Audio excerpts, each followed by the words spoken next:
I hear we are coming into a Hunger Games renaissance, so I thought it might be a good time to tell this story again. That is me.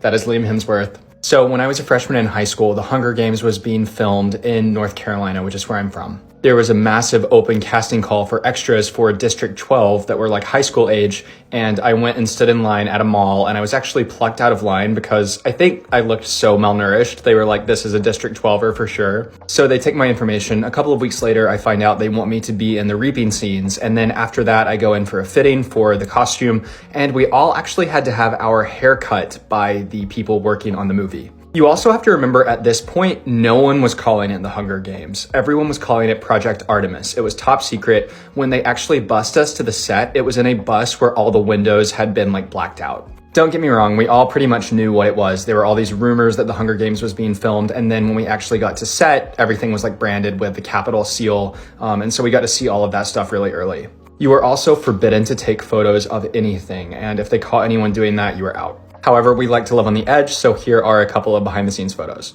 This is me and my older brother, who is also in it, though you can't see him in the movie, which sucks. But you can tell I was kind of like looking around and being like, is anyone watching us take this photo? My parents were taking us back and forth so often that they actually added them as extras. So this was my mom. She was in scenes in the Capitol, and you can tell she has that crazy like Capitol makeup.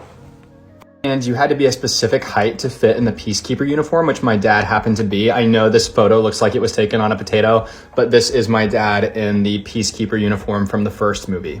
As for the day itself, there was so much food, it was so scorching hot, and I remember thinking, this is so stupid, why am I here? I'm missing some of my exams that I'm gonna have to retake, and there's no way I'm ever going to be in the movie, there are so many of us. And then we all went into like a corral sort of area, and I looked down at my left foot, and there was a little blue cross there, and I was like, wonder what that's for. About half an hour later, Liam Hemsworth comes and stands on it. So I got very, very lucky with my placement. I actually stood next to him for many hours because it took forever to shoot that little scene. People kept passing out, it was so hot. And he was a super nice person. He shared his umbrella with me. I also did not know he was Australian until we started talking, and it was like a jump scare. He had a cracked iPhone, which at the time I was like, wow, he's so down to earth. He's so rich and famous, and he doesn't even fix his iPhone. The rest of the cast was super nice too. I met pretty much everyone, at least briefly, because they had these events where they were signing things for the extras. So it was a really nice experience overall. That picture I showed in the beginning was also used in promotional images worldwide and printed in Entertainment Weekly. So it is an incredible fun fact.